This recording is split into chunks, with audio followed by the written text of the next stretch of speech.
Nintendo presents Metroid 4.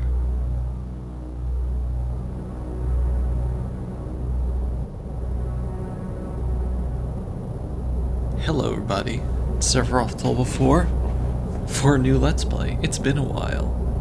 Today we're continuing the Metroid series with the game that came out after Super Metroid, but in the timeline is after Metroid Other M, which is the last one we did, if you recall, 20 years ago. Some asteroids coming up. Metroid Fusion is my favorite Metroid in the series.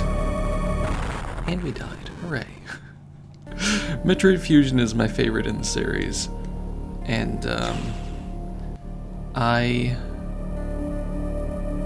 mean, it's hard to say with that because is it my favorite or is Dread my favorite? I don't know. I'm gonna keep it on this sound. I am using headphones, but I think this is gonna be better for recording. Metroid Fusion came out in November 17th, 2002, and it actually came out in the US before it did in Japan. It came out in Japan in like February of 03. It came out the day before Metroid Prime on the GameCube, and the two games actually link up, which is really cool. They have interconnectivity. I think if you link Prime to this game, you can play the original Metroid, and if you link this game to Prime, you get like a costume or something. I don't remember exactly what you get, but it's cool stuff. I think maybe you get a hard mode in this game, or is that for Samus Returns? Anyway, oh no, that might be for Zero Mission if you connect it via link cable. Zero Mission, which came out 3 years after this. This game was one of the more highly regarded Metroid games. Not that there are a lot of badly regarded, I guess, you know, it's kind of mixed on some of them, but this game consistently got like 9.5s, you know, from reviews and such. It was good enough to be considered for the Ambassador program for the 3DS, so along with Minish Cap, which we did not too long ago. Like I said, it canonically takes place between Other M and Dread. It's a lot more linear than other Metroid games, and focuses more on the story, which I guess could be hit or miss for people who want that Metroidvania itch. I think it still hits both of those points, but yeah, this game just focuses a lot more on being atmospheric and creepy and just all around scary. There's a bunch of areas in the game that you can actually just like sequence break, and the game acknowledges the fact that you did so. I'm not going to be doing those because I'm not that great at this game. And we're also going to see as we go through, this game has, I mean the series in general, but this game has a lot of similarities to the Alien movie series. But yeah, let's hop into it. I'm very excited to play this. Like I said, it's my favorite. I've been assigned to watch over Biologics' research team, so I once again found myself on the surface of SR-388. I was thinking of getting this voice acted by like Junie or something, but I think that's just going to be a bit too much work.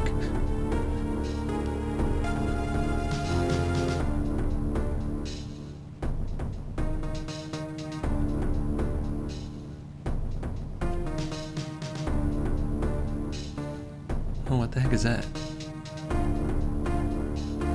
It was there that I was attacked by a life form I had never encountered before. Also, this is the first time in the Metroid series that Samus really does a lot of talking. Like I said, Other M came out way later than this because it was that was in the Wii era. So this is the first time we really get like inner monologues and stuff. It was only later that I learned the identity of my attacker, a parasitic organism we now know as X. Excuse me. Unaware of my condition, I was returning to the station when disaster struck. Once the X had infested my central nervous system, I lost consciousness and my ship drifted into an asteroid belt. Yes, this is what we saw at the beginning. Oh boy.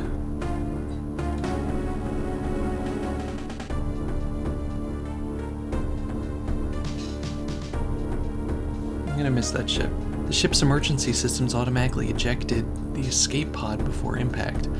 Biologics vessel recover it and transport me to the Galactic Federation HQ. However, during the journey, the X multiplied within me, corrupting large areas of my power suit. It's always a reason for them to get rid of your power suit at the start of these games. It then came to light that the organic components of my power suit had become so integrated with my system that it could not be removed while I was unconscious. Large portions of my suit had to be surgically removed, dramatically altering my physical appearance. However, the X in my central nervous system were too embedded to be removed safely. I was given a minimal chance of survival.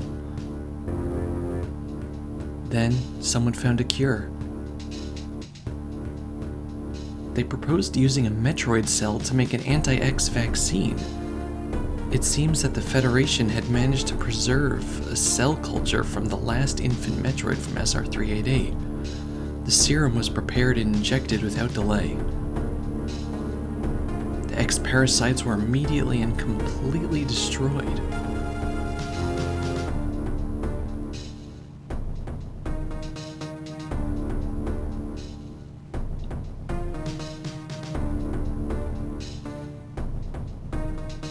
As for me, one life ended, yet I survived, reborn as something different.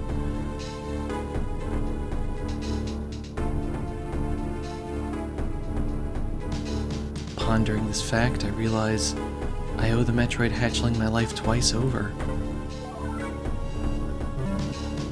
We'll soon be arriving at the BSL research station. I must prepare for docking. The ship's computer has notified me of our approach to the Biologic Space Labs, or BSL, research station. During my surgery, the research team sent the last batch of creatures we captured there, as well as the infected pieces of my power suit. After regaining consciousness, I learned that an unexplained explosion rocked the station. For some reason, this awoke a nameless fear in my heart, and now I'm being sent there to investigate. My mission on the BSL station will be overseen by my new ship's computer. Following the commands of this blunt computerized CO is something I have to bear, as it was a condition of my taking the ship. For someone who dislikes taking orders, this is the second time I've found myself having to do so. It makes me recall my other CO. This kinda hits different after you've played other M, huh?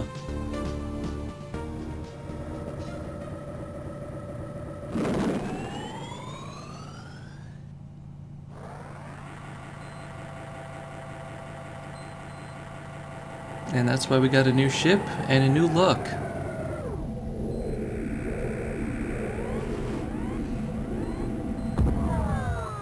I'm excited. I'm excited to play this. I can already feel my fear. There's been an explosion in the quarantine bay. The bay currently stores capsules containing recent samples from SR388, as well as parts of your suit infected by the X parasites. The cause of the explosion is as yet unclear. Investigate. The quarantine bay is here. Move quickly and quietly. You are still unable to use most of your latent abilities. Don't forget that, Samus. Stop at the navigation room on the way. Uplink from there. Is your objective clear? Yep. Now go to the quarantine bay. Okay, so the controls right now are pretty simple. D-pad is move. You get directional. Whoop. Yeah, you can save and heal at your ship, which is nice. And also, no, I'm fine. If you use the L button, you can hold a diagonal pose. The A button is jump, B is shoot. That's pretty much all we have now. R doesn't do anything. Start brings up your menu here. You can go into sleep mode, which I'm not going to do, or check on your status, which is just your suit and such, which we don't really have too much of. and also check out your objective. Select doesn't do anything for us over here. So let's continue onward. Something different in this game, to start off with, since we don't really have our main power suit, is that we can hold on to ledges. It's an ability that they added into Zero Mission after this game came out because it was just nice. I don't believe you could do that in Super Metroid, but it's going to become very convenient over here. As you can see, none of the doors work. That's going to become an interesting mechanic. I went up too far. We're just supposed to go into this open door here. For now, none of the doors work. You're also going to get locked in navigation rooms a lot to force you to listen to exposition. The quarantine bay is ahead. Biosigns are confirmed. Be careful. Okay. Yeah, like I said, this game's a lot more linear. Ooh, there's the creepy music. We do not have morph balls, so we can't go down there. But I really enjoy this game. I just enjoy the story and everything. But ooh, this is okay. Here's the quarantine bay. Something exploded. Get out of here. Something exploded here. So yeah, with the X parasites that you see that come from enemies, you could just eat them, and they give you health, which is cool. But now that we killed that enemy, we can leave and report back to our AI navigation robot man.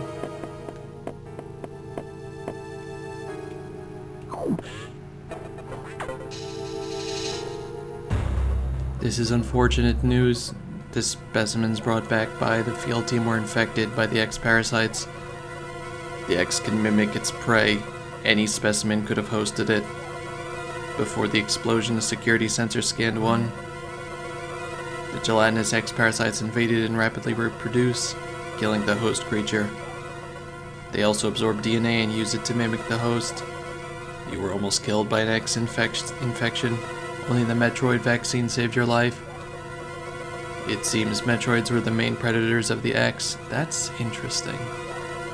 That's why the vaccine worked so quickly and so well. But it has also changed your cellular makeup. You will never be infected by X again. In fact, you can now absorb any free-floating X parasites without a host by merely touching them. This will allow you to replenish health and restore weapons. You may also restore latent abilities this way, so pursue free X parasites whenever you possibly can. That's interesting. This station is home to many species, some violent ones. We must keep the X out of the breeding environments at all costs. This is vital, Samus. I am already detecting massive biosigns in this region. The X are gathering.